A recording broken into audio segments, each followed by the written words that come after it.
আসসালামু আলাইকুম রহমতুল্লাহি ওয়া বারাকাতুহু। আমরা দিনাজপুর জেলা ফুলবাড়ি থানা থেকে আমরা আসছি।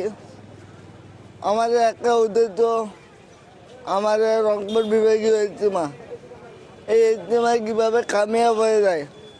আসলে আমাদের ইজতেমা দাওয়াতের তবলিগের এক মেহনত, এই মেহনত তারা বিচ্ছে আজকে হয়েছে।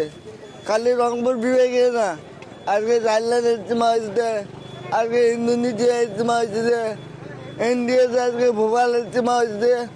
কী করে পুরো উম্মত কীভাবে আল্লাহর হুকুম মানতে পারে, নবীর সুন্নাত তরিকা অনুযায়ী চলতে পারে, কীভাবে এক একটা মানুষ কীভাবে আল্লাহর হুকুম অনুযায়ী চলতে পারে, এই জন্যে আমাদের ইজতেমা। আর কোনো অন্য উদ্দেশ্য না।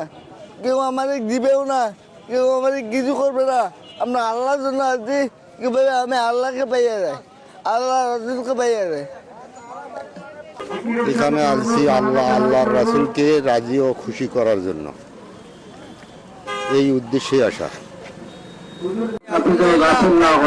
আমাদের আপনারা সবাই জানেন যে আমাদের রংপুর বিভাগীয়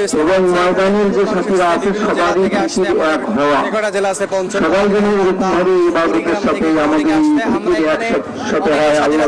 অবস্থায় আছে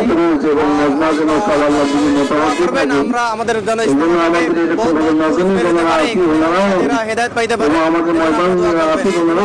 আল্লাহর উদ্দেশ্যে আসছি ইজতেমার ময়দানে। এখান থেকে আল্লাহ রাস্তায় বাইরে হওয়ার নিয়ত আছে, এই জন্য আসছি। আল্লাহ সব, আল্লাহ রব, সে আল্লাহকে মানার জন্য আসছি।